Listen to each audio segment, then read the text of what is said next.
अहमदनगर लोकसभा मतदारसंघात निवडणूक लढवणाऱ्या उमेदवारांचा निवडणूक खर्च तपासणीसाठी वेळापत्रक जाहीर करण्यात आले।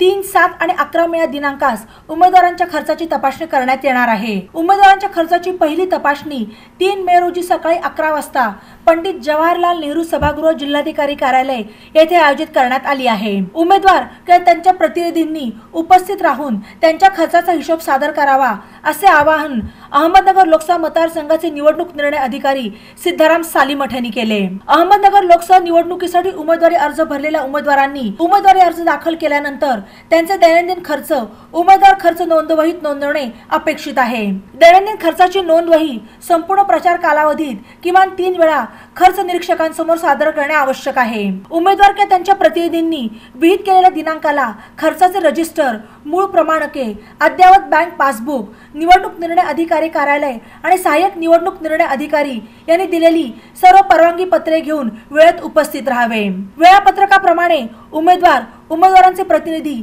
यांनी विहित दिनांकास अभिलेख निवडणूक खर्च निरीक्षक यांना उपलब्ध करून न दिल्यास लोकप्रतिनिधित्व अधिनियम 1951 प्रमाणे उमेदवाराने प्रतिदिन अभिलेख ठेवले नसल्याचे समजण्यात येऊन त्या प्रकरणी कारवाई करण्यात येईल। उमेदवारांचे प्रतिनिधी यांनी खर्च तपासणीच्या वेळी निवडणूक शाखेने त्यांना दिलेले ओळखपत्र सोबत आणणे आवश्यक आहे।